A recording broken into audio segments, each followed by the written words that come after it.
Okie dokie, we're going to have an unveiling today. The FedEx guy brought me a new package. I think it's going to be that guitar from Chicago. Guy wants to work on it for him. And so they packaged very well, so that's good to begin with. So we're going to do an unboxing for you guys. It's been a while, but I think you'll really enjoy that. So hang in there, guys.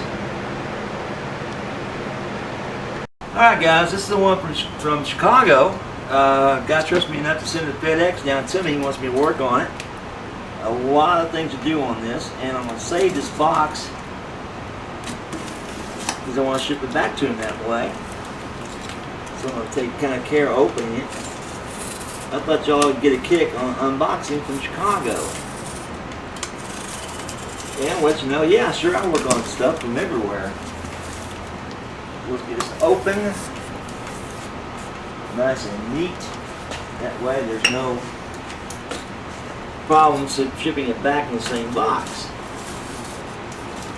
Okie dokie. That's not going to work that way. Okay, so let's open it up this way. Wow, look at all that packing in there. I guess what I can do is slide it out. Be the best way to do this. And there we have the case. Wow. It's an older case, but it's nice. Alright, let's slide her out. Get this knife out of the way. There's the handle. Okay, we'll kick this box down. There she goes. Alright, okay. Wow, look at this case. It has some it's seen some travel on this, guys. Look at that. Okie dokie. Let's set her down and open her up and see what we have here. Oh wow, look at this. Look at this gift, and guys, this is a beauty. Look at this. Whoa. That is super cool. This is custom made out of China, I guess. He wants it worked on. Yeah, it's Chinese. But that is a super looking guitar. Nice roller bridge, right? So, we're going to put it back in its case for now, for protection, and let him know it arrived. We're going to verify all the stuff he wants done to it. And I actually have help in filming today. My wife has helped me film this. And she's been so kind to help me do this, because I couldn't do this on my own, not getting this out of that case. But you all guys know her. She's a great person, and I really appreciate it. Thanks, honey.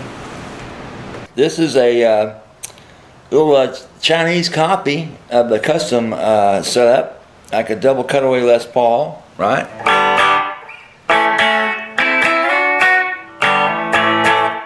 It's got a little giddy up in the pickups. The contact on the jack, and the owner wants a few things done to it. The the neck set properly, the nut replaced. The strings are buried in it, and he wants a few other things done to it. I don't know about replacing the pickups. They sound pretty good to me so far. So,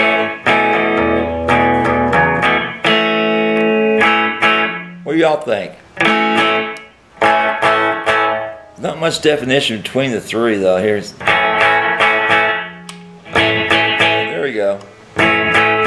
Well, between the double and the rhythm, it's kind of like not a lot of difference there. But that could be yeah, there it is. I'm looking right now at the pickups are out of adjustment. So it might not be too much has to go on this guitar to make it pretty nice.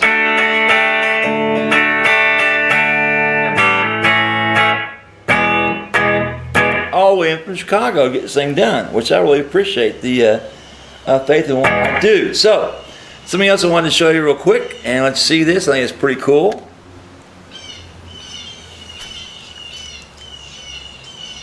How's that for a rod cover? Not a real one. Isn't that clever? I like that. I have to get me some of those.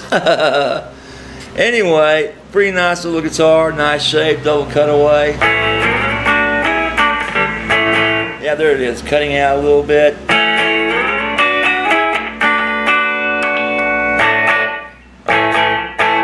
Anyway, what's recommendations on the pickups, on everything else in here? So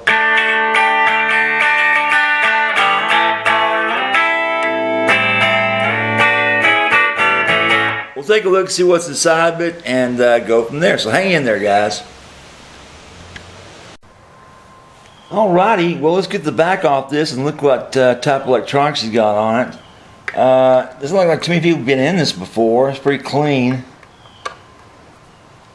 But let's just see what we got in here and if we can make any recommendations. He mentioned changing all this out, but there may not be a need to do that. It sounds okay to me. I mean, you know, got a nice strong sound to it. It doesn't sound weak or anything. It could be a little short in there somewhere that's causing it to cut out like that. And earlier when I was playing, it was cutting out a lot until I actually jammed the jack into the jack socket. So it might be something that needs to adjust there, or there's loose wire. We'll see. But it's no big deal. Sorry guys, trying to get my hands out of the way of the camera. That's not an easy thing to do. Okay, oh wow, this is different. Yeah, we got the original wiring in here. Different pickup wires. Obviously these pickups have been changed, but basically these caps could be replaced, and the pots as well. Those are pretty crappy things, so you get a lot more, you know, oomph from a better set. These are GF, I don't know guys, I don't know what the hell these are. I'll have to look these up. They're GF something or other. They're tiny. Of course, you know what I prefer. I prefer the Gibsons. But these could be decent pots. I have to look it up and see. The sound, you know, it sounds okay to me. That's what's, you know, not understandable. Is like he wants to consider changing these out, but it sounds okay. And I don't know why he'd want to change it out if it sounds okay already. You got me? Just change for change's sake? I doubt that. You know, no one does that, but we'll look these up. GF pots, are they 250s or 500s? I can't tell from the all the solder on them. But we'll go back and see if it's all grounded properly, if the end jack's okay. Because there's, like I said, there's a little cutout on that when I first plugged it in. You know, on and off. Still a little styrofoam in there. Of course, there's the over, you know, stuff. Look at that. I don't know if you can see that or not, but there's the over polish, you know, still in. That needs to come out there because it ruins pickups. No, sorry, that polish, that rubbing compound, polishing compound, needs to come off and get that off there, because that always ruins potentiometers. Okay, it gets in there and really chokes them up, because that could be the problem. Anyway, we'll clean that up for him and let him know what we suggest about these once I look these up and figure these out. Because they don't look like the common Chinese potentiometers. Okay, they look a little different. So we'll check that out and see what's going on. Now, next to the three-way. Get a good look at that and see what he's using there. It seemed okay. You know, nothing loose on it. Let's see what brand he's using. Guys, my hands are in the way. I'm sorry, but I just don't feel like doing this thing left-handed today. Let's go get to see inside here. Which they've left plenty of room for the support of these plastic covers, which is good. All these things don't have much. Okay, you're looking at just a common three-way switch, right? A little toggle switch, which is good. It's not Gibson, but it's still a good one. I mean, these are the also brands type things. Nothing wrong with that. And it looks like the wiring's been done properly. So looks like you said his pickup's pretty good. So nothing wrong there. But look, see guys, look at all of that overkill on that son of a gun polishing compound. Look at all, it's all inside out. It ruins parts. I mean, before you put parts in there, you gotta get that stuff out of there. So let's look these up, these GF pots, see what we got here, and talking to him about getting these things out of here, at least to get the stuff out of his cabinet. That's going to ruin those things. It always does. Hang in there, guys. Well, we've got the custom from Chicago here on the workbench, and we're looking at cleaning it up. Right, so we're going to take these strings off. I always replace them on setup, replace the strings, the old ones. And we're going to go ahead and service this, and that looks like ebony. It's pretty darn dark, or very dark rosewood. It looks like ebony. Anyway, it's black on black. It's a beautiful guitar. I mean, it's not, you know, it's a copy, but man, is it pretty. And we'll clean it all up. We'll treat the fretboard like on all setups. Make sure that that fretboard gets a nice coat of this right here, linseed oil. Make sure it stays nice and supple, doesn't crack on him. And go from there. So everybody says, show me everything. So we're going to take it about halfway up, right? Cut these strings, the old ones. The handle's moving on my tool, okay. Get that out of the way. And when I do this, I set these things up so I can wind them up. Wind them back into a nice little ball so that no one gets stuck by these things. Got it? I'll put this away in our workbench, our little magnetic tool holder, parts holder, so no one gets confused as to whose part is what. We had one go flying off over there, or fell off. We'll pick that one up. And the nut fell off, which you must be replacing that anyway. It's a bad nut. But the nut fell off this guitar. I'll show you that real quick. When I took the strings off, the nut fell off. So, gotta figure out what he wants to do. He wants a bone nut, or a plastic nut, or a tusk nut, which is kind of half and half, bone and plastic, or exactly what he wants to do with this guitar.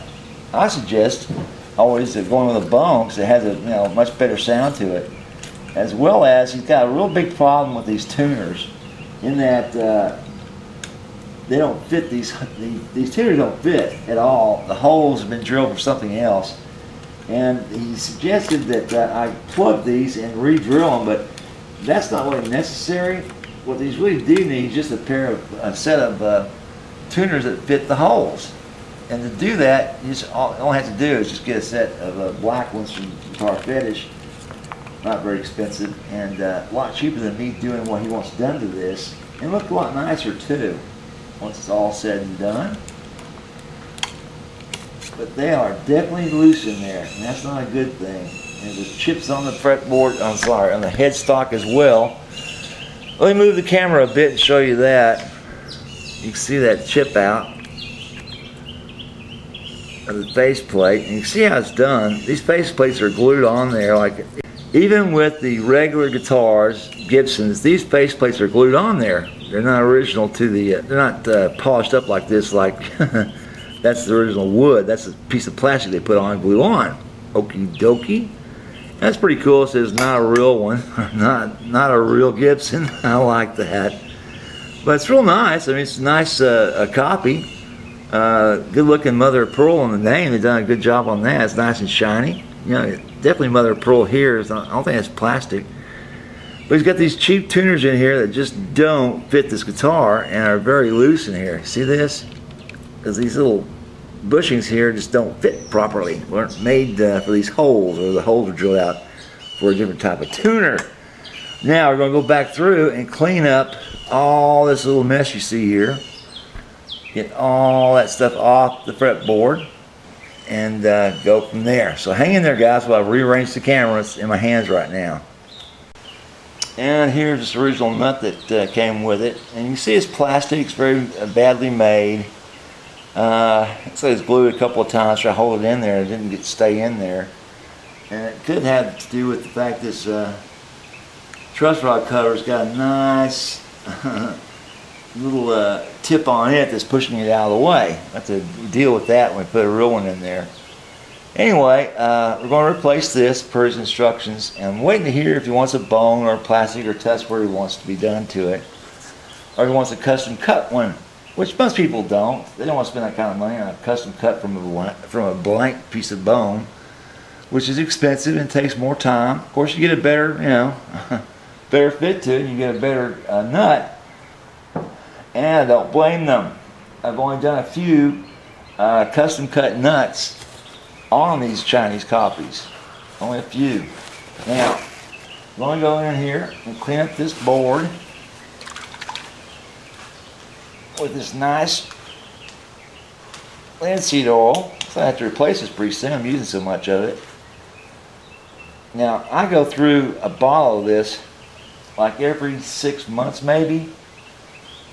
This is what I'm using. Right? It comes from Hobby Lobby, about $9 a bottle. And does a great job protecting these fretboards. So, just going to dab some on this cloth, set that aside, and go ahead and just liberally, I like that word, liberally, cover this fretboard. It's dry. Get it all coated and covered. Let it soak in a little bit. Aha! See that nice dark stuff coming off of there? That's the finger dirt. It happens. Most guitars have it on there. Play a little bit. That's from the string and from the dirt from your fingers. The oils and such and skin. And it needs to be cleaned. Also, as part of the setup, what I do is I take a little template and I lay it across your fretboards. Alright, that's coated pretty good. Let that sit for about 4 or 5 minutes, get a chance to soak in and rub it in and off. And like I was saying, I use a template that covers these the wood part of the frets and exposes the metal. And I use steel wool. I go in there and clean these. Right? I don't use sandpaper like some people do. That's a little too abrasive. Steel wool basically just gets all that tarnish off these frets. And they're nickel alloy, so they do shine pretty nicely, right? When you take that steel wool to them, and it lasts a while. It looks nice. So let's go ahead and clean off the rest of this guitar. Get that all that dirt off the headstock. So a lot of extra glue on that. See, I wish he had saved those parts that chipped off this headstock. I don't really have anything to replace that with. I can make something out of a piece of plastic and glue in there to hide that. But if it goes with a different style of tuner on this, the tuner itself has a washer type fitment that covers that hole in that headstock, that chip I showed you. Right? There's a lot of dust on this. Where dust collects on these guitars is crazy, but it happens on all of them. And this one was a lot cleaner than most I get to see. So that's good, it means he takes care of his guitars. Alright, let's get all this off here. Now also I'm going to recommend that you go with Guitar Fetish's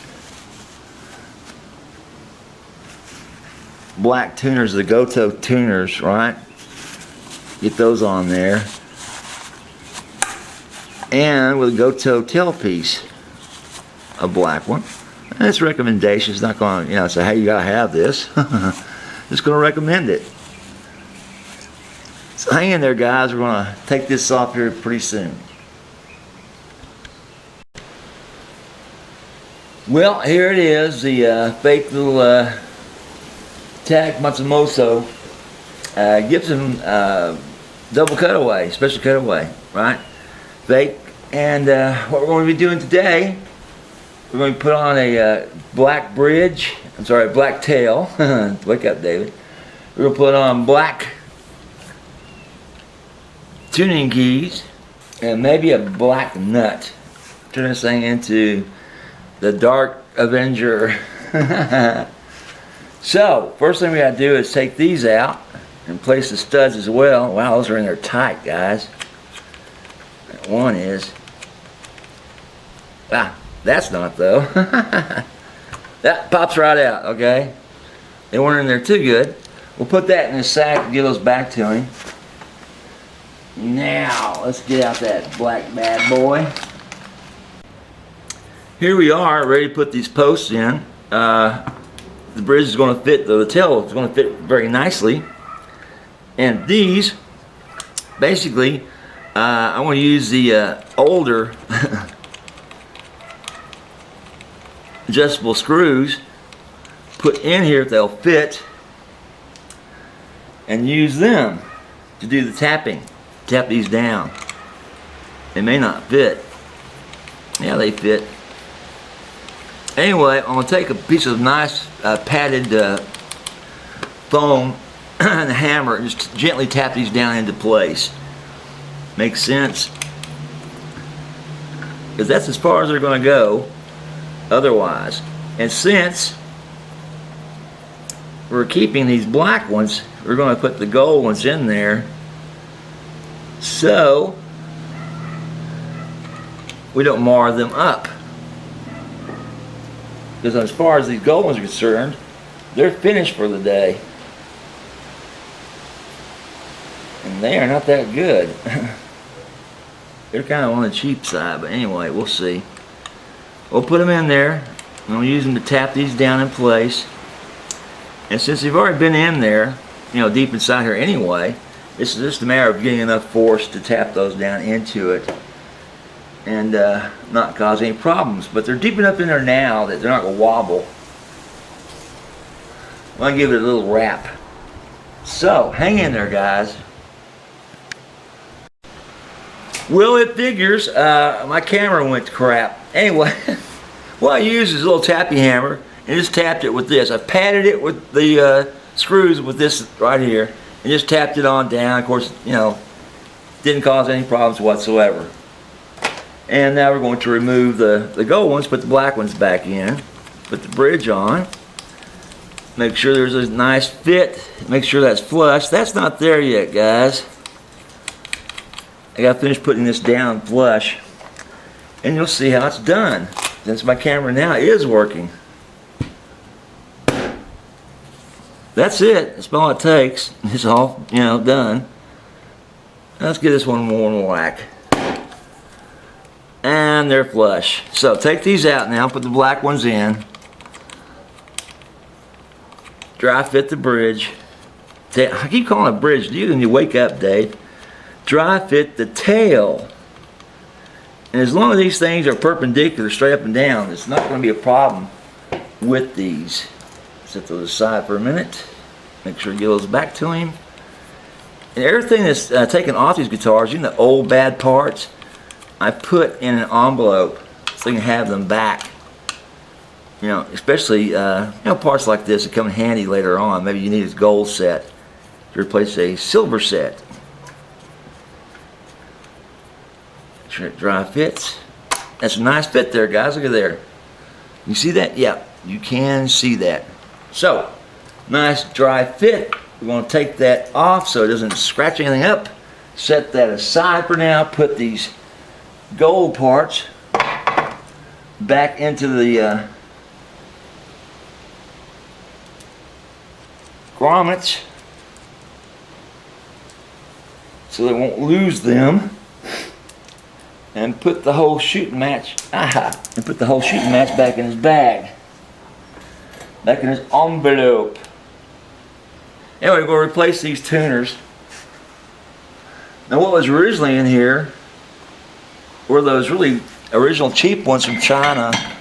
You can see it cracked and splintered, and they tried to use glue on some of these, and it just didn't do a very good job, and it really messed some things up on this face of this guitar.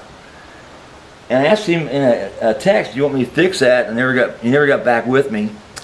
And something else I need to do is adjust this truss rod cover. It's a really cool one. I got to shave the bottom of it so the nut will fit properly. As you'll see, look down in it, the actual truss rod's little bell part, the little white part, goes into the nuts area where it doesn't belong. Doesn't give enough room for the nut. And remember, guys, if you get tired of seeing these in detail, let me know. and I'll skip them. In the meantime, I'll try my best, oh geez, to see if I can't come up with something, anything, that I can speed these up with. Of course, now I need a bag to put all these spare parts in. We'll keep them in that, and we'll keep them in the original bags these parts came in, and this little zipper lock here. Now, to get the removal tools, what I need is a nice strong little jeweler's file like this. Now these aren't in there real tight or anything, they just you don't want to booger up the screw itself so you can use it later on. And that's something a lot of people that do work on these don't really care about. It's like, I don't care if I screw that up, it's not my worry. So we're going to take that one out and put it in this little spare bag here. Right? This little pouch.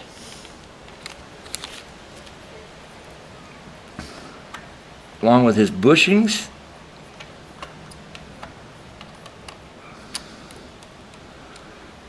And we're going to clean up this area here that you see now. Oops, sorry. As you see now. So these will have the bushings and the screws with them. The bubble bag will have the actual tuners. But I've seen guitars come in here that every single one of the screws is boogered up, and at a point where they just got to be replaced. They're so bad. And I'll ask the guys, hey, how did this happen? Did you just not have the right size screwdriver or what? And a lot of them will tell me, no, that's his tech doing that. Tech does all the work. And I go, well, you need to tell a tech to buy a new set of screwdrivers because obviously those are worn out, or he just doesn't care, which is kind of like both. Doesn't have the right tools and doesn't care. But we want to keep these nice and as pristine as possible because you never know when you need one of these. Especially the little gold ones. And I think they cost like $3 for a couple dozen or $6 for a dozen. I'm not sure. They're not cheap. And you gotta send off for them obviously because your hardware store never has the right size. Isn't that great? Yeah, you walk in there with your caliper looking for round-headed gold screws, and all you can do is find flat machine types. Wood screws that have flat heads on them and look really bad. These match the same gold color that these tuners are, which is why they're on here. Trying to make it look a little bit nicer than they actually are. But these are actually the worst tuners that come out of China. And they've got to be the cheapest. Because like I said, they keep those posts in position with a bushing instead of a long shafted nut and screw, as well as a flange washer on them to keep them in position. And that's really what you need, because of course these don't work with the flips while he's replacing them. In the meantime, somebody really boogered this thing up. The front of it, trying to do something with them to make them work. And when you come across that, guys, when you have something that's just not working, don't get out the old handy glue and don't try to force something. Now I've seen it where people wrap cloth and wrap tape around the bushing and try to make it thicker than it actually is and force it into the hole to hold the shaft in position. And believe it or not, that doesn't work either. It's just a short time fix, maybe, for a day. Because other than that, it's going to come right out again, and it's going to squeeze down, it's going to screw up. Now, put away these 6 nice funky tuners. Maybe put this into a really, really cheap guitar. But they really don't belong on this one. This is a pretty nice one. And it's a shame they put these on there because these really suck. And I have no qualms about saying they do. Obviously, I think they suck. What are your feelings on guitars with tuners on that have bushings? They suck. You know, they inhale big time. And of course, these don't fit, as you see. That's why we charge to drill these out with an awl. No, this is going to fit, but it's going to be tight. So if I drill them, I can use what is called an awl and get in there and move it about and give it some more space. Space.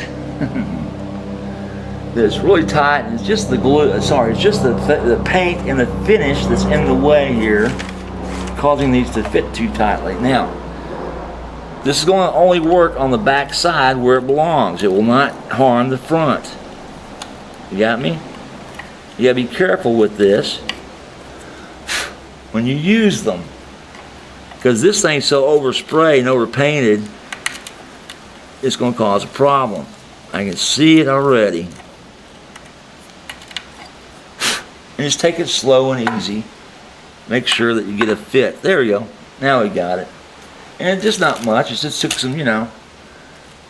took some, working about. Is going to need it. Like I said, it's the overspray paint. We got to come off there. We don't want to chip it too much. Just want to open it up some. Not a heck of a whole lot. And this may need a little bit more. Yep, it's going to need some more work on that.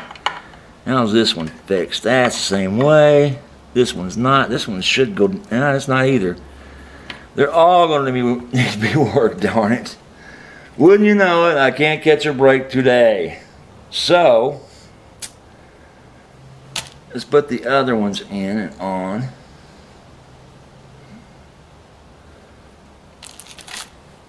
Darn it. And it's best to put them pointing downward as compared to upward.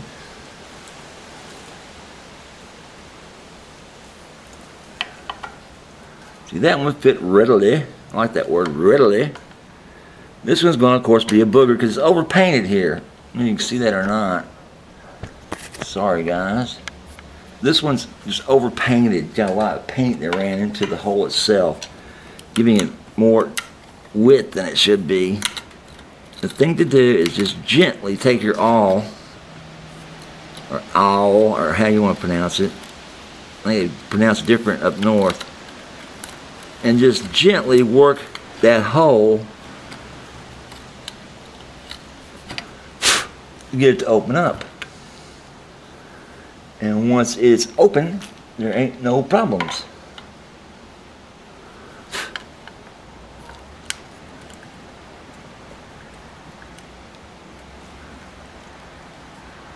A little bit more. And we're not going to force these too much. Get into these holes.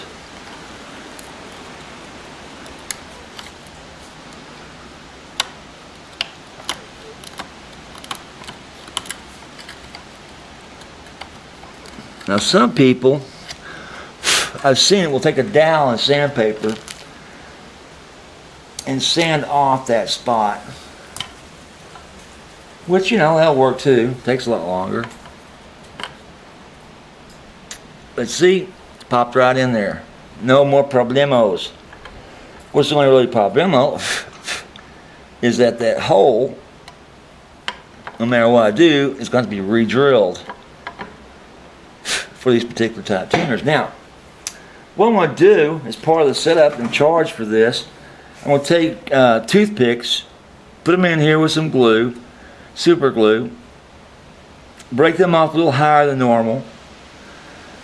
Then take a fine little saw and pad around this and saw those off, and then just do a touch-up black marker, black tip on it to hide that. And some of them, as you can see this or not, really much bigger holes than expected. Look at that. All right, see this? Oh, come on, camera. This one right here, all the paint's coming off where the screw was. And that just happens. It's not my fault. It's just part of the job. I'll touch some of that up and try to make it a little nicer, but it won't show so easily, readily.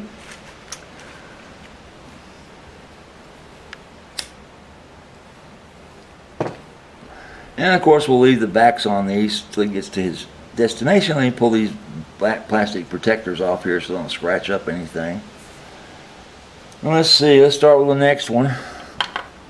The kind of problems we got. That's a problem. This one's almost ready. This one's almost ready too. Alright, now this one's got chips in it already, so we gotta go real gently. And we're just removing this hair of paint that's oversprayed in here when it was painted. And they didn't put anything to plug these up. So you got some paint, inside, some don't. Well, my camera is really getting old because the battery that came with it is about had it looks like. I'm going to have to go out and buy a new one. When I bought it, I sent off for some extra play battery. And it's persicony. My camera doesn't want to use it.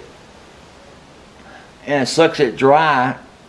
And it's way too much, too quickly. It's like, wow. This should last an hour. Lasts about 20 minutes. Not as good as the little bitty one that came with it. So what I need to do is bite the bullet and get a Canon battery, same brand, to replace this one, unless I'm just not giving it enough time to charge up.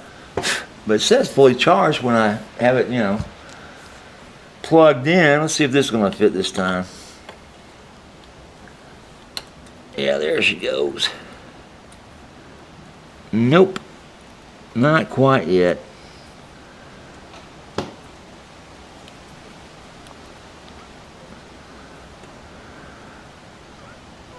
Have to get that out again. Okay.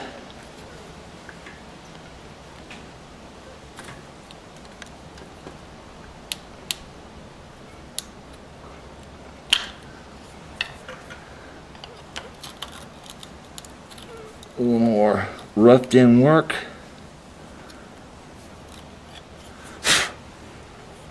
That should do it. Nope. Wow, that thing's got paint way down in it. Whatever the angle this thing was at when it sprayed must have been really conducive to getting paint in it in this one particular set of holes.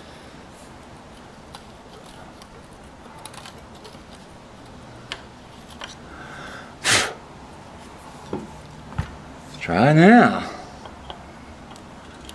Bingo. Perfectly seated. Now, do you have to use these types? Well, you don't have to use these types, but almost all these have offset screw holes on them. Just one to hold it in place because it has a lock washer or a long shafted nut to hold it in place on the front with pressure. Basically, the screw in the back just hold it in place, keep it from moving about if the washer were to get loose.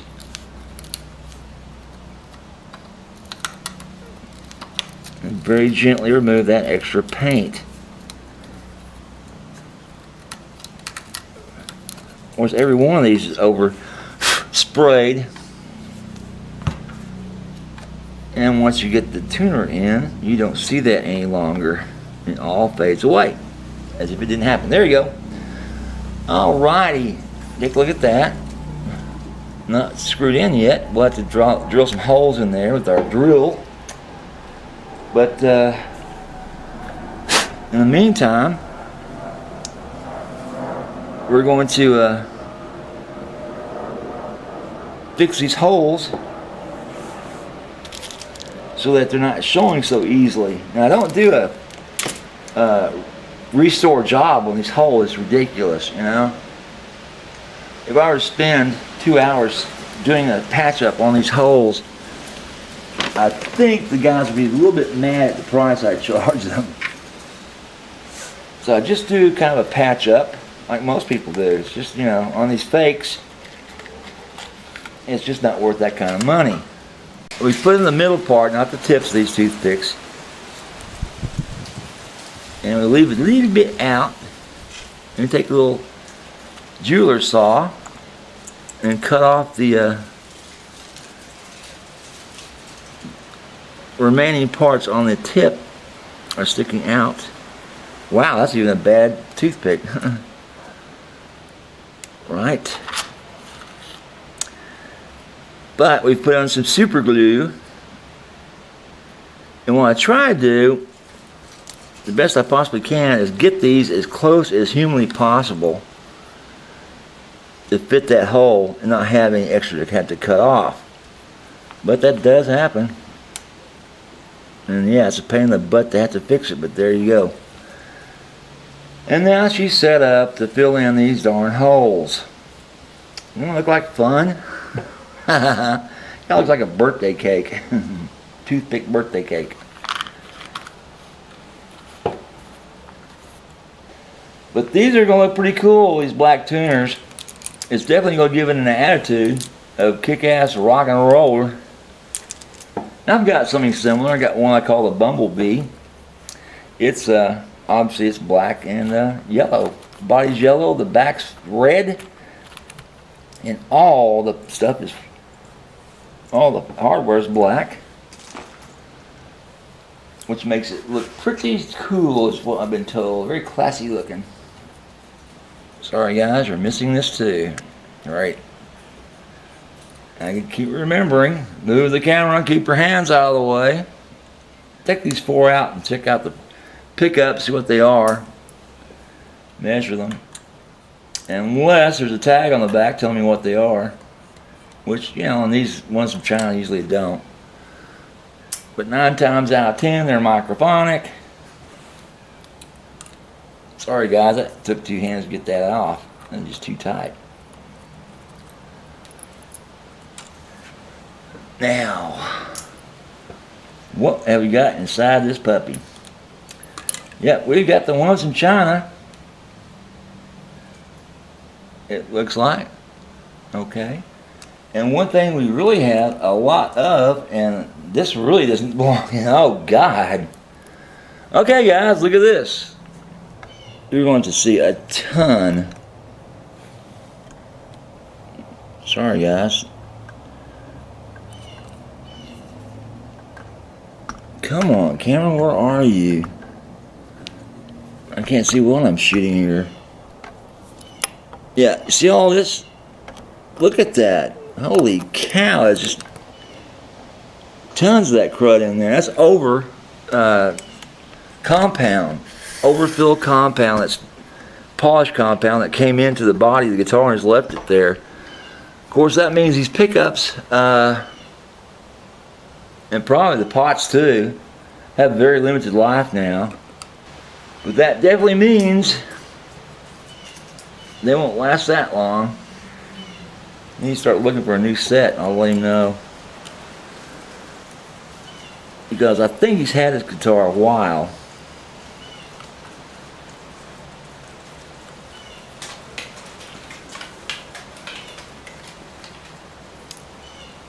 But I kind of doubt he's had the back of these pickups out. Doesn't look like it.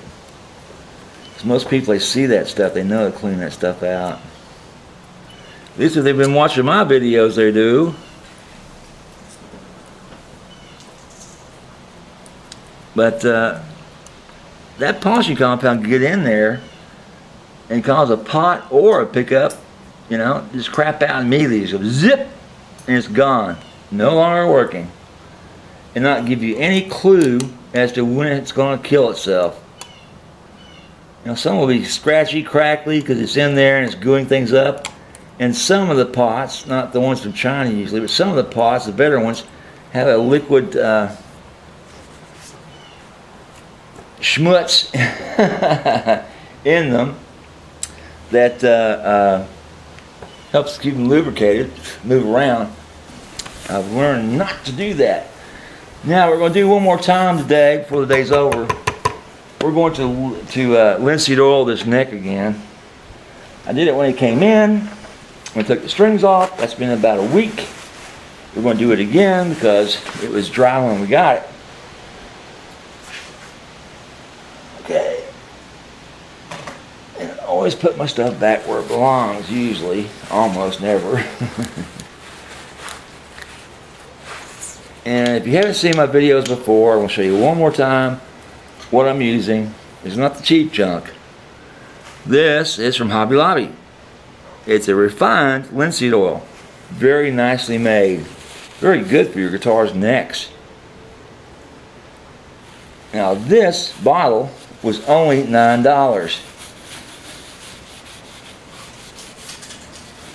And for me it lasts 3 or 4 months, maybe less. For you, a guitar owner, unless you own 30 or 40 guitars, it should last you years.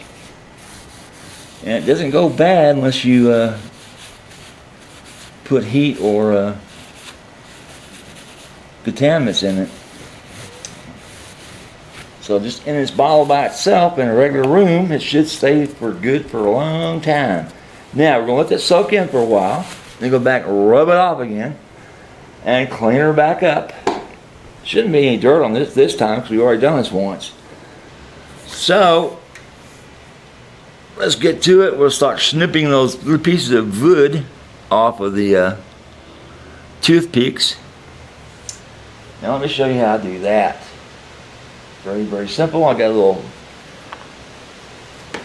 set of pliers that does just that. Got a nice little set of sharp edges.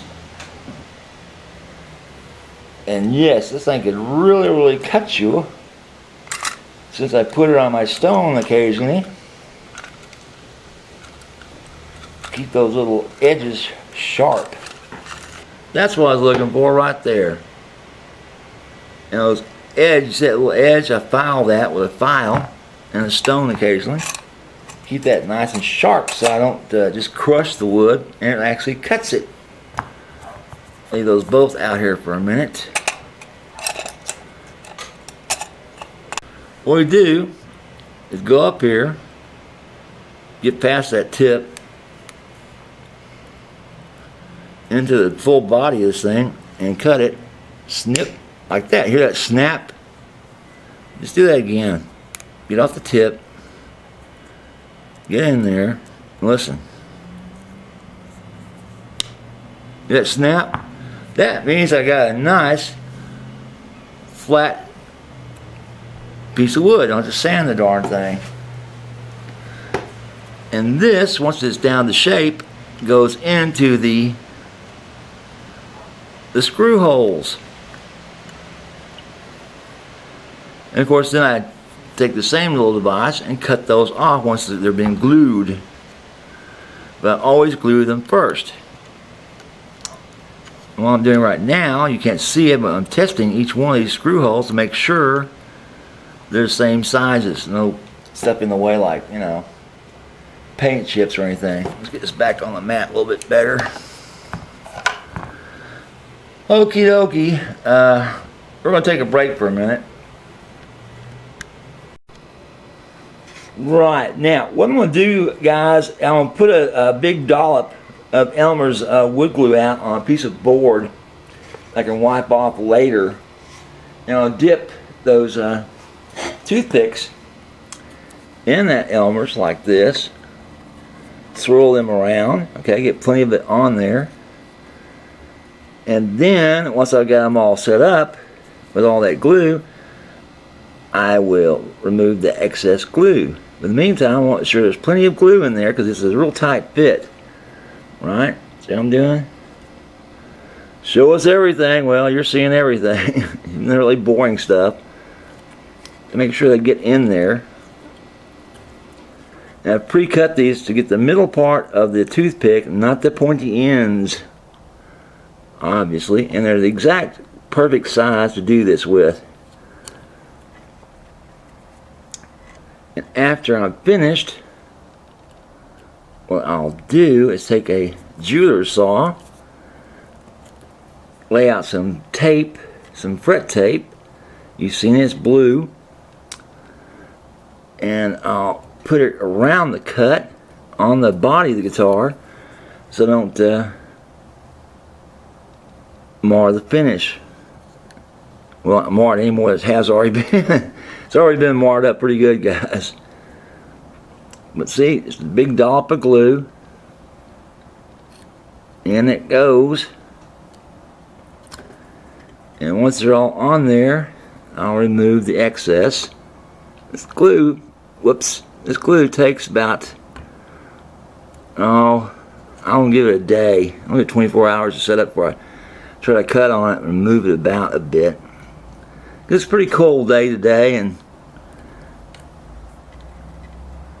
it takes a little bit longer to set up when it's colder out, and it's like 65, 70 degrees today. A little bit colder than usual. So here's the last one. Alright, those are all in there. I'll take a rag, clean off my working board.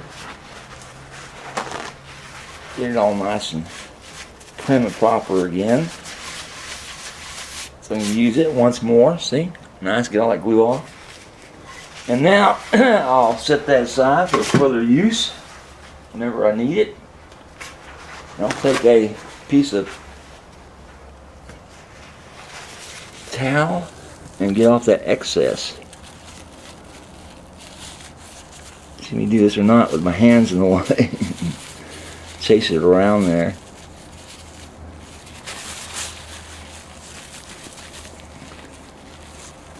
What's nice about this is that it will come off.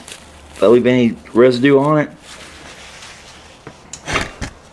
whoopsie, the residue does come off, doesn't stick to this poly finish.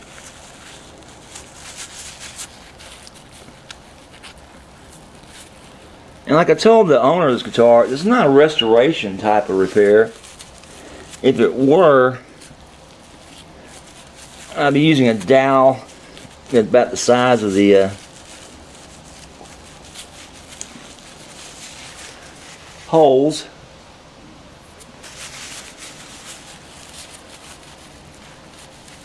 And go from there. Same type setup, but I would be mixing a poly finish. A lot of extra stuff off that. And a little bitty spray nozzle to cap these off. Finish off the tops once I've got them cut. And now once these are dry, I can use a little damp towel and get any extra off there, any smudges, and they'll come right off. Now what I don't want to do is leave a big blob on there if I can keep from it. And give myself extra work later. But of course these are a little tight around each other.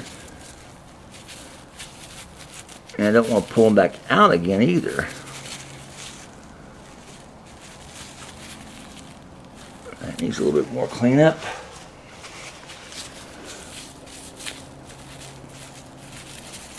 Between those two, let's get in there.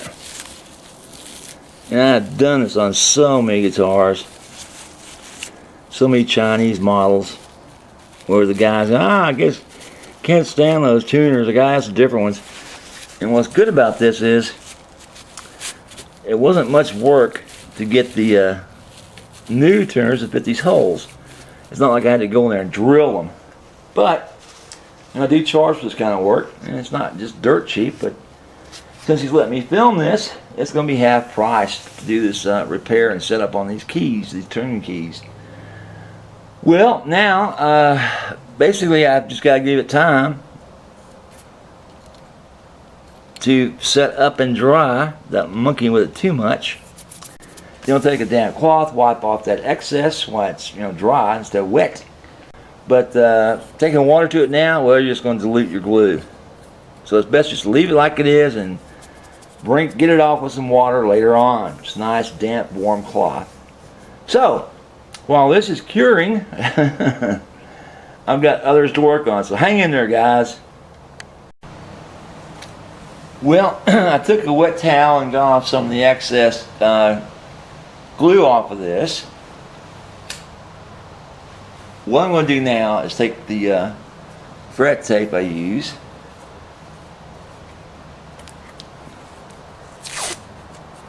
and run down the side of the outside. Nice straight line.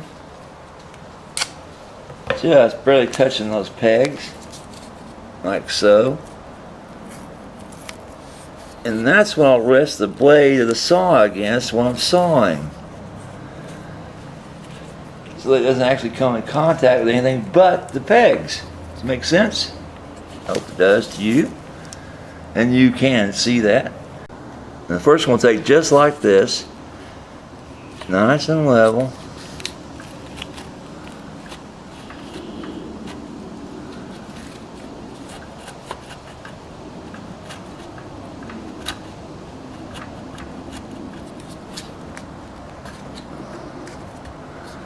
You can see we're going to do doing some sanding afterwards, but it beats breaking it off, because sometimes when you break them off, they break inside and it doesn't work as well. Nice even strokes.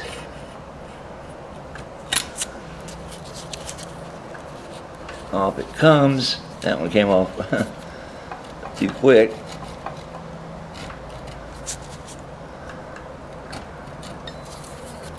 That one's off.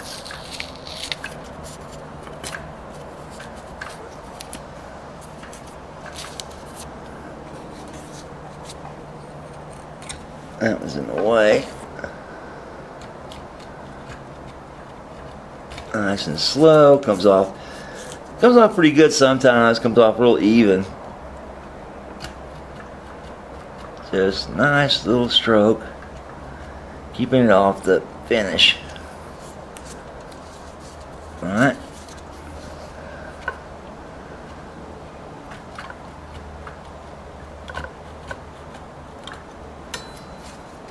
Just like that. Nice and even. Okay. We're going to take some sandpaper a little later. You sand those down and color them black. Now for the other side. Just adjust that when we get tape peeled. Okay, now there's one in there that's going to be stubborn. Let's just make sure that we're nice and easy with this saw.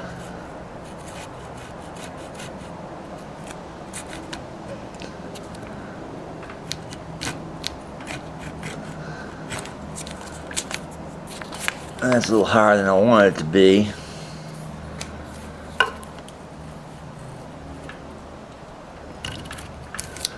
Let's get this a little lower. Now that came off real low. Alright. Next one.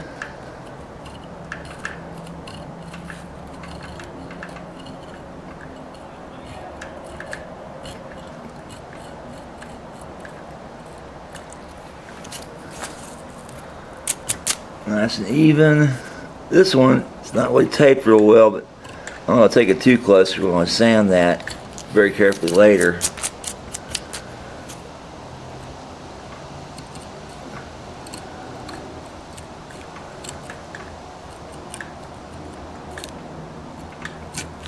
There we go. Now they're all off. Nice clean job. No muss, no fuss. Tape off there. Get that towel back out and do some final cleaning on the excess glue. And all I'm using on this right now is water. Get all the extra glue off there. And it comes off real nice. It takes a little bit of rubbing and effort.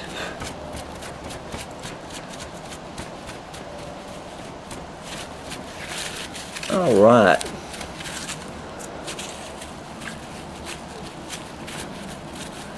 So the peg hole, the holes left from the other tuning screws are nicely filled now.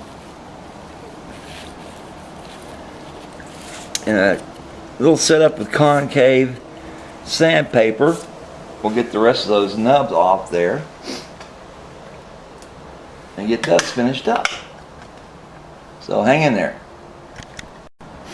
And as you can see, the front of this thing was beat up pretty good when they put those wrong tuning keys in there. What I'll do is I'm just going to touch those up a bit with a touch-up stick so you can't see as much. You know, it's like, wow, that's a mess.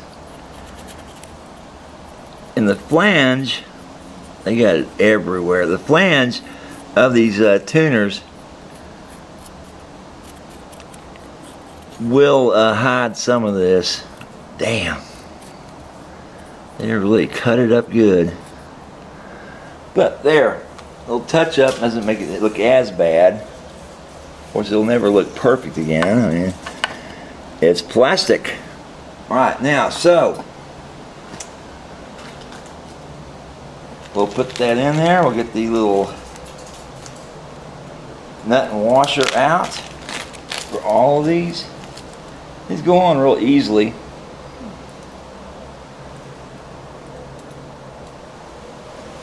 And we'll just finger tighten these for now. Of course, my fingers are in the way, of course, but look, what goes I do? I'm using my fingers. Ta-da! That's all it takes. That, and you tighten them up later once you have them properly aligned and have the screws in place. So get the screws in place. Whoops, that's upside down. Don't want to do that.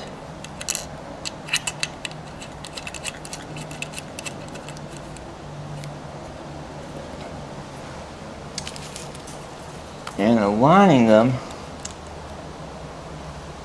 you want to make sure they look good, basically, because a lot of these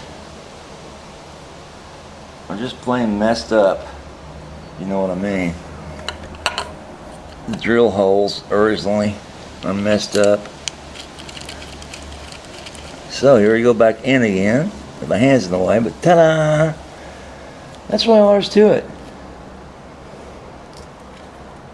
And this guitar is going to be a black on black on black, which I think is going to be pretty cool. Owner thinks so too. He wants that done. He thinks it'll look nice. It's going to have a black nut. It's going to have a black bridge tail. Well, it's not black on, it's strings. And I haven't seen any of those lately. Any black strings. We'll finish this up. We'll line these up using a scale, and then we'll drill these holes for these screws to go into it, these black screws. Of course, they're tiny, you don't want to lose those. It's the best to keep them in a safe place, like on my work mat, as long as there's nothing else on there. And there's definitely a high direction for these flanges, or these, well, they are flanges basically. They're not really a washer, they're flanges. They have a shape to them other than flat. And the rounded part goes on top. And there you have it. And see, I hid most of those defects that were left by the first job. And I still have to cut this little tip down here, just a little tip off of it, to get that nut to be in perfect position. But the next thing to do is to get the scale out, line these up, drill a few screw holes, and go from there. So hang in there. Now, some of these are going to be tougher to line up because the holes originally that were drilled into this were drilled wrong. What we do, we go through here and we level it out like this, touching the body of the tuner as well as the top, the heads of the keys, and get them as straight as we possibly can to each other, and the board itself, the headboard, and that's about as good as it's going to get. Because other than that, it's not going to get any closer than that. And if it looks odd in the front, it's because they drilled the holes wrong to begin with. And that I really can't do anything about. Like I said, there's no restoration on these screw-ups on this guitar.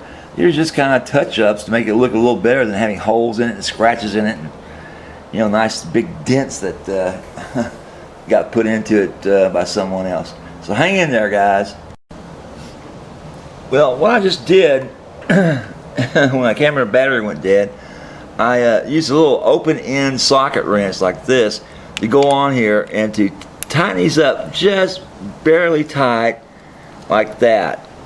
Got me not real tight, and I never over tighten these because basically they don't need to be done that tight. And once you put the screw in the back of them, they're going to hold anyway. So next step is to charge up the battery on my camera and drill those holes and put those screws in real quick, and that will be the end of the tuning key job. Just took about half an hour to hour to do once we get it all said and done. So hang in there. You said to show me everything, so that's what we're doing. They're showing you everything. Alright, I got my smallest drill bit, sorry, where are you? There you are. And a piece of test wood out, just to test and see if that is the best thing to use with these particular tiny little screws. I'm going to set that aside there and come back to it. Next step is to get out a little jeweler's driver, right, so I don't booger up the finish on this little tiny screw, and see if it's the right size. Perfect, guys. Look at there. That is perfect size hole, perfect size bit. Of course, we won't drill completely through the wood, obviously. We'll drill down just enough to start that screw in there, and let the screws tip do the rest of the work for us. Like I said, we don't want to drill all the way through this wood and have it poke out the other side. That'd be really embarrassing.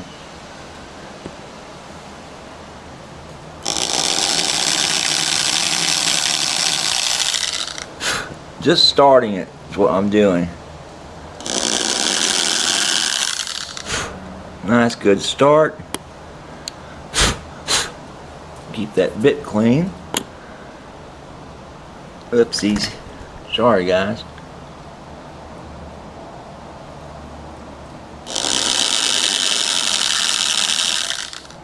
Remember, keep it perpendicular with the shape of this head. It's not flat, it's cocked back at you.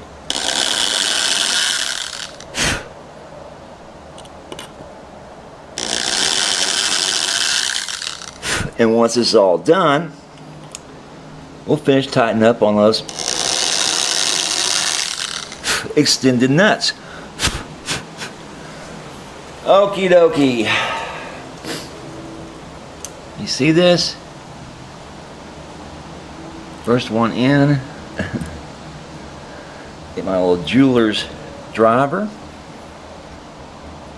This might be a little rough to get these in at first, but we'll get it done. Nope, going there like butter.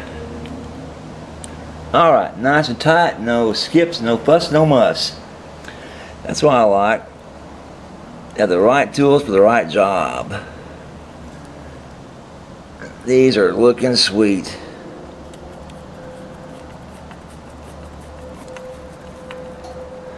Like I said, what we'll do, we'll leave the plastic covers on them. You can remove those. One's falling off right now, but it keeps them getting, you know, marred up in shipment in case something gets loose in there. We want these to be as pristine as possible. Sorry about the hands, guys. It's gotta get them in there to work these things.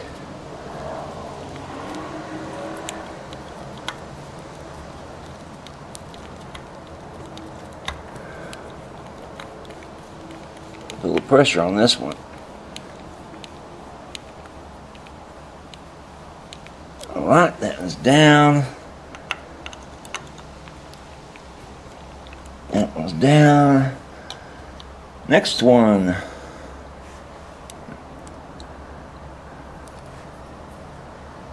Don't want to drop these on the floor because they're hard as heck to find. They're so tiny. That's something very important, guys. Test the hole you're going to drill. Make sure you're not going to drill too big and have to fill it later. And that'd be a nightmare. And make sure you got the right tools for the job. There we go. I caught it. Oh boy, that's close. That was a close one. It's a little started a little better. I try to get these started and get the driver in there on them so I can get the job done. And it gets a little rougher when it gets down towards the end because it's not been drilled out and it's actually biting the wood. Okay, one left to go. Let's hope we don't drop this one, the very last one. Get it started just a little bit. Drive her in there. And in she goes. Nice, easy peasy.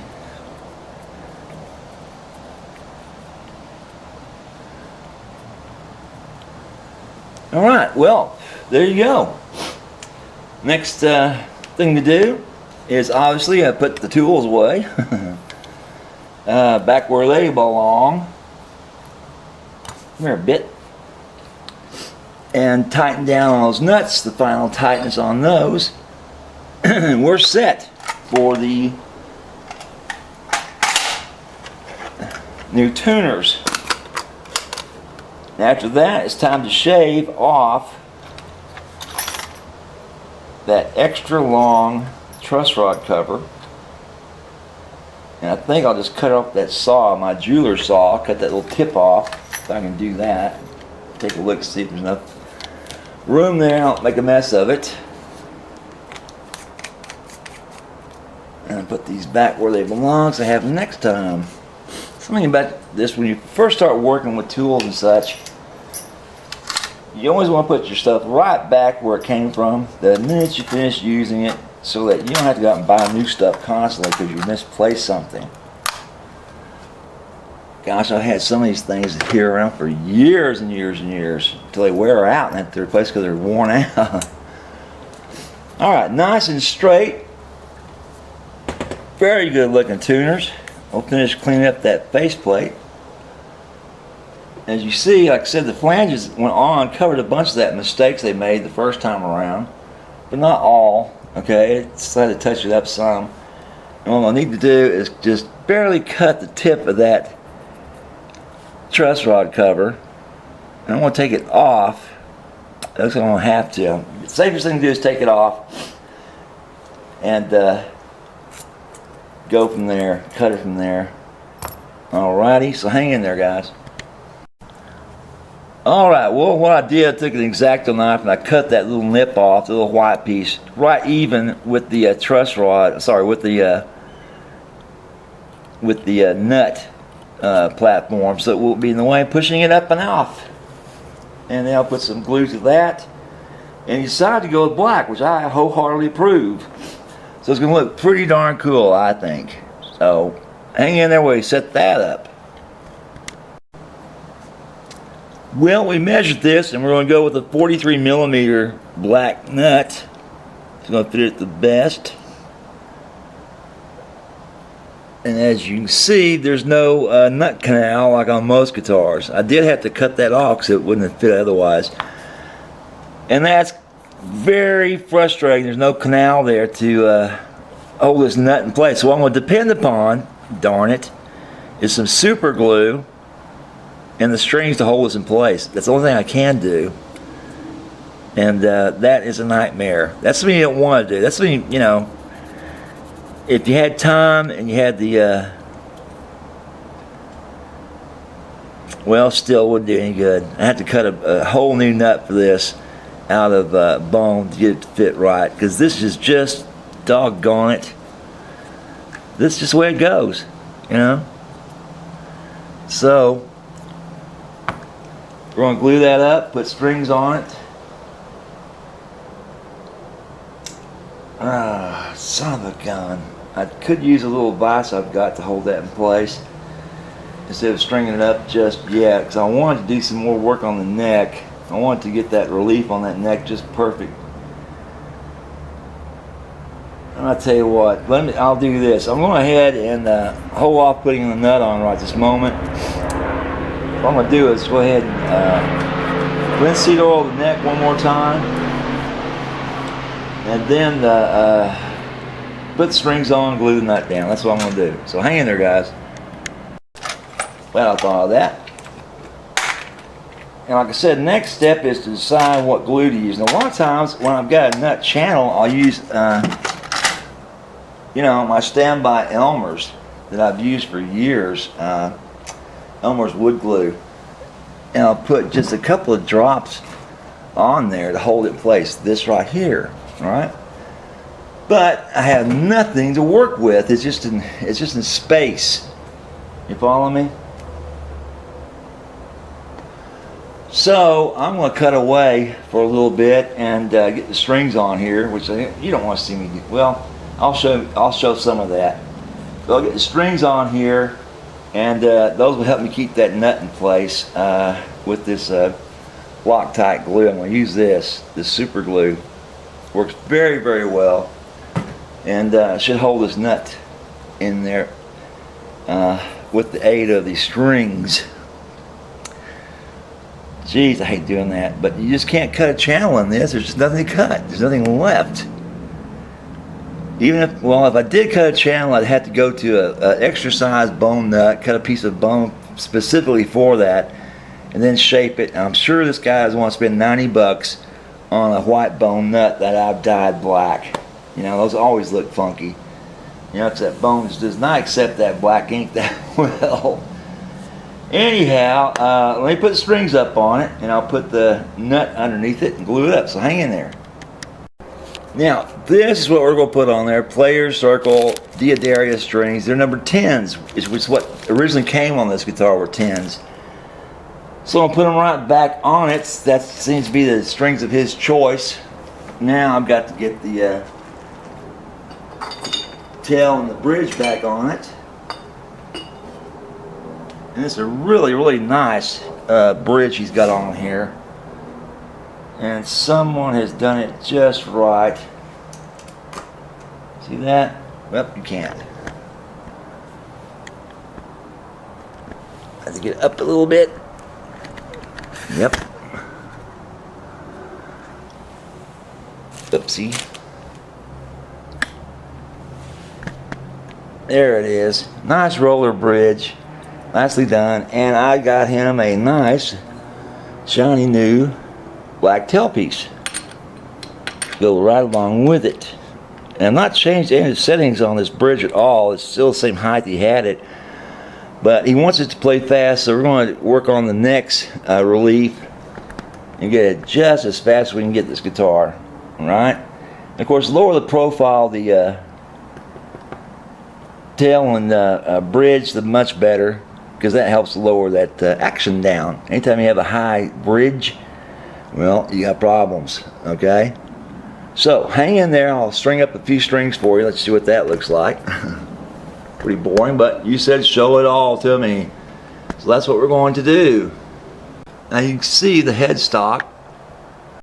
I get that hole pointing right at me.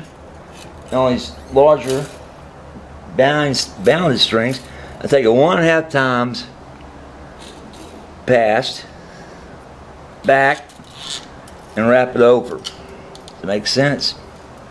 That way I get about 2 good wraps on these larger strings. Because that way you can do a drop tuning, drop D or open G, without any problems with the strings coming off. But you know, if you're doing like a concert wind, you don't want this thing wound as much as this. By concert, I mean a gig wind. You'd only do it once around so that you get that thing off there quickly if it breaks. That makes sense. Unless you're going to do drop tuning in the concert. Which most times they'll switch to a different guitar when they do that. Unless you're at a band, you know, unless you're at a bar or something, right? That's just funky that that's not lining up. But that's the way it goes with these Chinese things. Like I said, that's the way she goes. Now, you see all this through the hole, 1.5 times, get the string out of the way. That up and over, through the hole, 1.5 times past the original post, which is about right there. Bring it back, wrap it over once, nice and tight, hold it. It's a little tightener in your hands. And start going to it.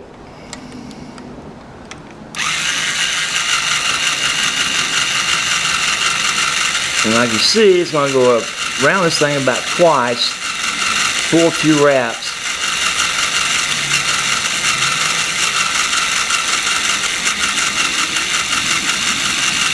Like that. Now, of course, that's tighter than it is going to end up being, so I got to get that nut back in there later on. But in the meantime, that's in place. Next set. You still have one that's bound. And I used to like to have the G string bound as well on these old guitars. I think they stayed in tune a lot better than that thick darn hunk of metal G string. Of course, you can buy them if you want them. I know they do sell them, but it's just too much of a pain in the buttski to order them. At least for me, it is. So here's the last bound one they're going to put on, and we'll go 1 time pass on this one because as you get, you know, thinner, you don't need to take it as far out to get that 2 times around the spindle. Okay, so this is about 1 time past the spindle. It's on tight, right like that. Bring it back, wrap it around, pull it tight, hold it right there. I think you can see that still.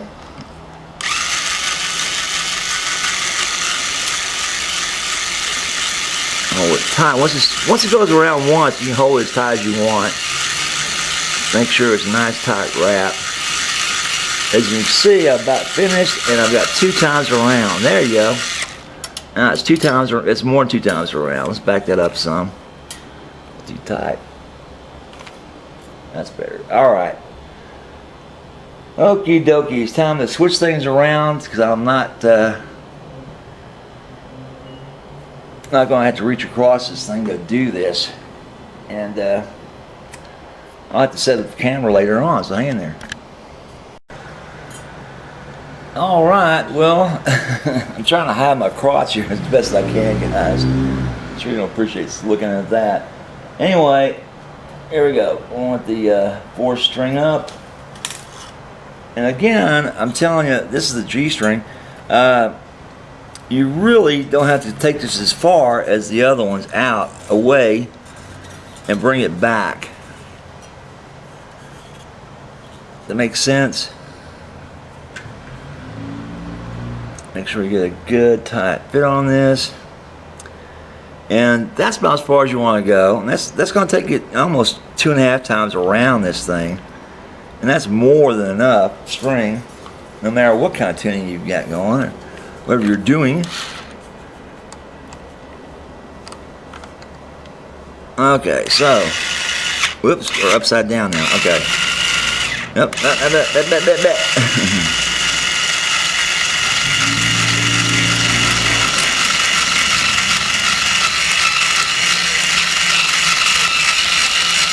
Keep that down and low. And there she goes. Alright. That's a little too tight. Let's back that up some. There's better. Alright. Give me a little slack to get that nut in there. And of course the post has come. I want to check and see if we got any new stuff from StewMac in. Ooh, I forgot I got to send some stuff back to StewMac. Alright, I always got to remember I'm working upside down so you guys can see this. My hands are going to be in the way no matter what I do. So, I'm going to take this one past. You can see that, I think. Bring it back and wrap it around this way. That's it. To hold it in place. And here's where it gets a little tougher. To keep that string from popping back out again.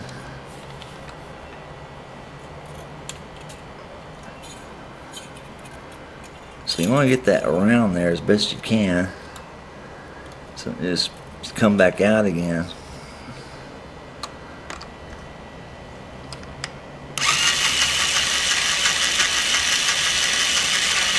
It's gonna hold. Yeah, there you go. Alright.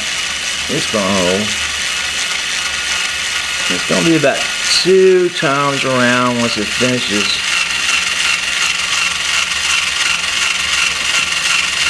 We don't want to get too tight. Again, because I'll put that nut in there and have them just snap, snap, snap. It's like, son of a gun, there went another one. So, it used to be, I'd be out there looking for E-strings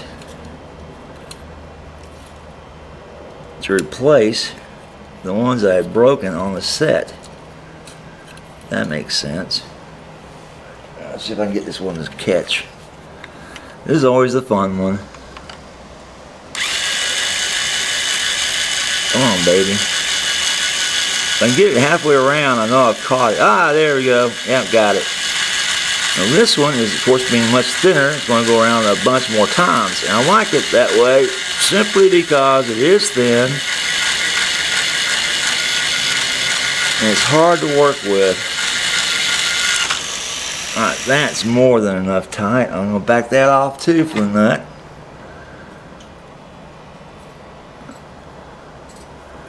And there it is, guys. It's strung up, except for the nut. There we are. And we'll get this all cleaned up and cleaned out, let that dry out. I'm going to shave it a little bit, make sure there's no glue left in there with a file. It's cut it badly.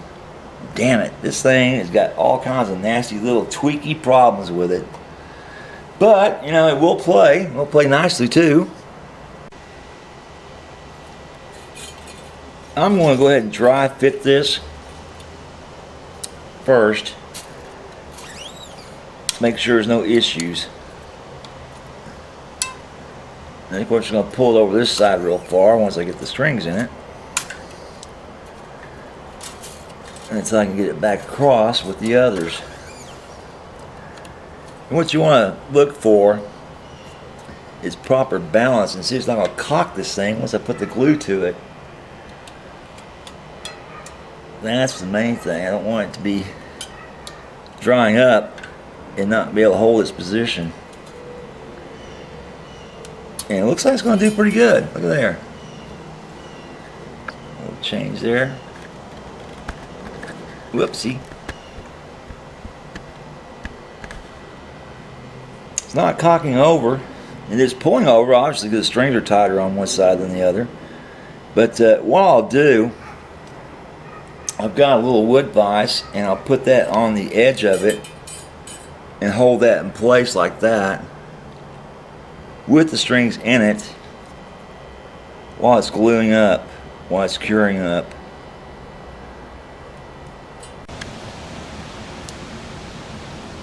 Alright, so it's real simple. You just basically get that thing flat and start sanding. There's a lot of sanding to do on this one because the profile on this Chinese nut is the right setting for it. It's low, much lower than this one, because there's no channel that's been cut on the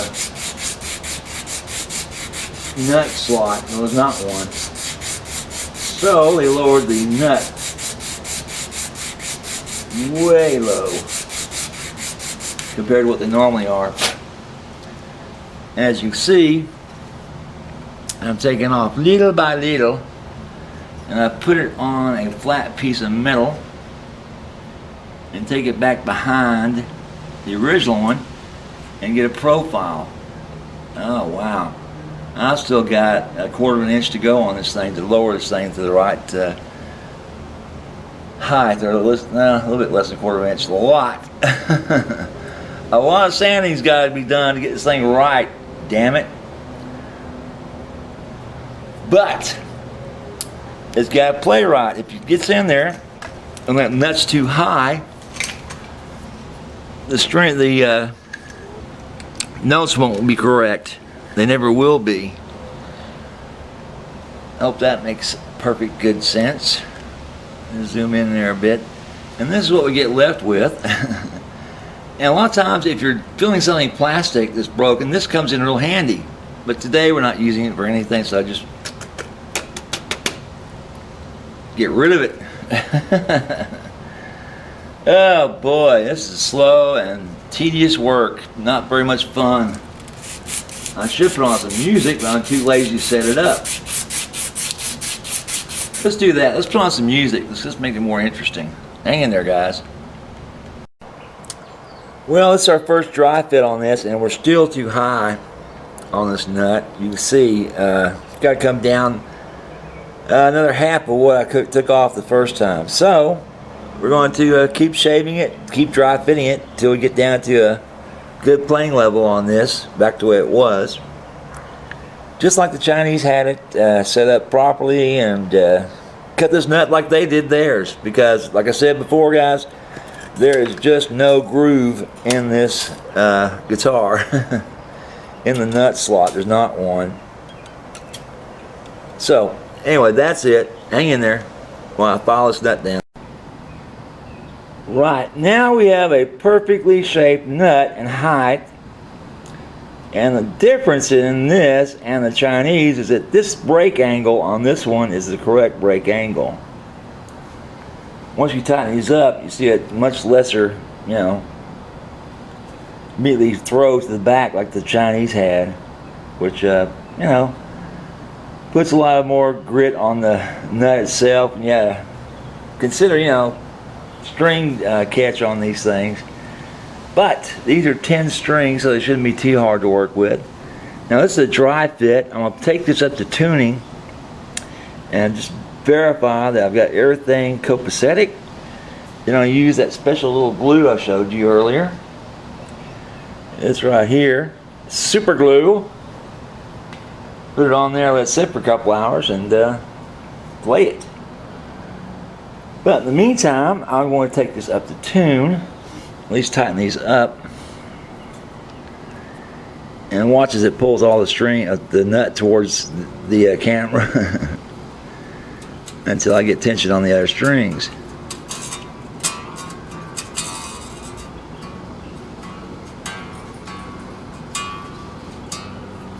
What I gotta do is verify the height once this is under, you know, proper tuning, and that we're not too low in the saddle here. Alright, here we go. Now she's in the right spot.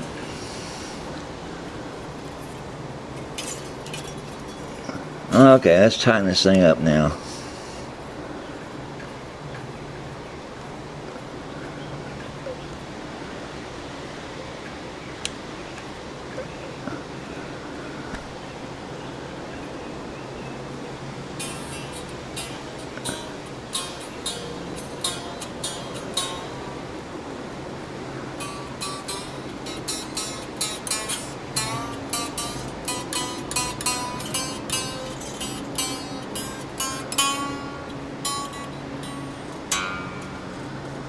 Alright, turn them all up. And see what we get playing wise. I'll measure that. Make sure you have a proper height. Alright guys, I want to show you this. What I've done I've changed the brake angle on this the way it should be if this thing had a nut slot cut into it. So what I've done, I've come in there and I've sanded it down at a very direct angle on the front of it to cock that thing up and over so that it doesn't stick up this way, because that brake angle will be so dramatic, which has turned out really nice. I had a bunch of extra nuts around, so I thought, yeah, I'll try it, see what happens. So on the dry fit on this thing works perfectly. Nice, nice fit, nice height, nice action. It's almost set to go, guys. Just got to glue it down. That's pretty much it. Damn. Anyway, some little trick I'll learn from now on. If it doesn't have a slot in it, angle down the front part of this so that you get that nice, simple, smooth brake angle. So that dramatic one that comes along with Gibson's. And of course, that little job I did cutting it worked out perfectly as well on that truss rod cover. You don't even see it. And the hole's still there to hold the screw in place. So, guys, looking pretty good. Just about finished with this one. I'm going to contact the owner here probably today or tomorrow and say it's time to ship her back. Once we play it and get some tunes out of it, we'll box it up and send it. So hang in there, guys. Alright, guys, I'm about to prep this guitar to clean out the cavity. And as you can see, it's just full of compound. All I have to do is get in there and kind of wrap those pots up to keep them protected. I may have to take them out to get all that crap out of there and get off the wiring as well. But one thing's for sure, I'll shoot those with some deoxit to try to, get them to last a little longer. But that is a total mess in there. It's going to take me at least a couple hours to clean out all cavities as well as pickup cavities, because it's just got to be done. And he asked me to do it for him, so. Oh man, this stuff's just caked in here. Not too bad on the top, but the sides, trying to get in that little cavity. Oh boy, okay. I can get some of that out, but not enough to where I can get down there and really clean it out good. I've got to, darn it, take out those pots, wrap them carefully. Shit. And then shoot them with some deoxit and clean up that cavity. But I can't even get in there because of the wiring. So hang in there, guys. This is going to be no fun. Take the screws off, the knobs off, take it apart. I'm not going to desolder anything, and hopefully nothing becomes unconnected when I do this. And of course, you've seen this tool before. Get those knobs off there. Put a piece of padding underneath so they come in gently. And these are absolutely, they come off easy enough. There you go. No problem, didn't even need it. Look at there. So I can get those, no, I need something to get those screws off with. Nuts. God, it's bleeding. That compound is either, that couldn't be. That's got to come up through those holes. It's worked its way out of the cavity and come on top of the guitar. God, that stuff's nasty. And I've got to check the pickups too. I got to clean them up because I looked inside there. It's there too. And the three-way. And this really takes a lot of time to do. I don't think you're going to want to watch me clean up these holes very much. Well, if you're looking at this again, what I'm going to do is take this fret tape and wrap around these pots to keep them from getting more of this crud in them while I clean this thing out. So I'm vacuuming it out when I can get it out and get these out of the way. And try to protect them anymore as much as I can, then spray some deoxit in and try to, add to the life of them if I can. In the meantime, I got one that's really down in there that's going to be in the way. And I'll have to tape that up later, I think. But I've got an open area now so I can clean this thing out. So hang in there. I'll clean this nasty shit out. Well, that's just the chipped wood. But guys, look at the difference in here. This thing is now clean. See the difference in here now? Now it's nice and clean. That's just chipped wood again. Anyway, when you clean these things out, guys, do not use your fingernails. Don't be tempted to do that because it gets underneath your fingernails and it could, cause problems. You get it on your eyes. That's what's really going to drive you crazy. But what we'll do is go ahead and, touch this up with some marker and make it look nicer. So, hang in there. Here's the nightmare I get to work with. This is the second cavity, and this stuff is dangerous to inhale, but gets cleaned up, set up again. It's going to take me about a couple hours to clean these things up right and get all this crap out of here and vacuum it out rather than blowing it, because I don't want stuff spread anywhere in my shop or get further into this guitar. This is a nightmare. Then I got to clean out his pickups too. So hang in there, guys. Okay, well, we've finished this guitar up nice and clean and neat. Put new strings on it, which you'll hear in a minute. Not bad, guys, not bad at all. It's a pretty nice guitar. Got nice pickups in it. It's beautiful looking. Now it's all black.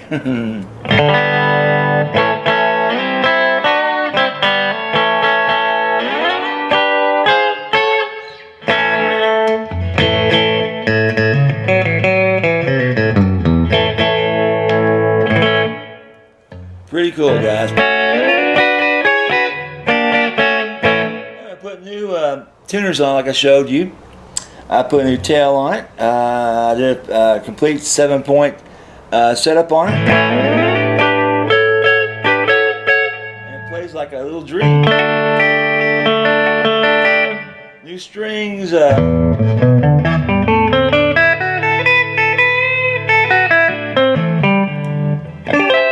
Buzzing, no buzzing, cousin.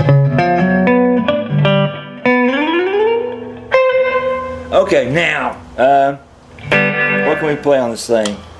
Because it does not deserve just regular music. Let's go to heavy metal.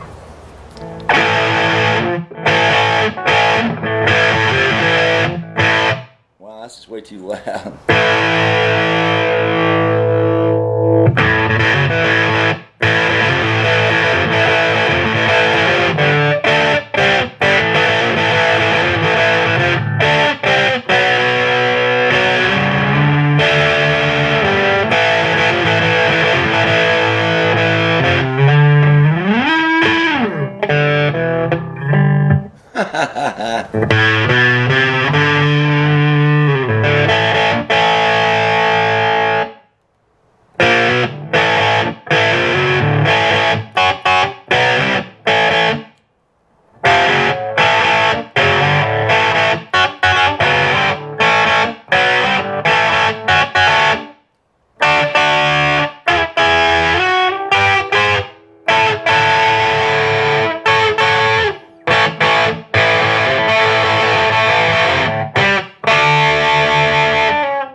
Nice guitar, guys. Okay, only thing left to do is to clean this thing up,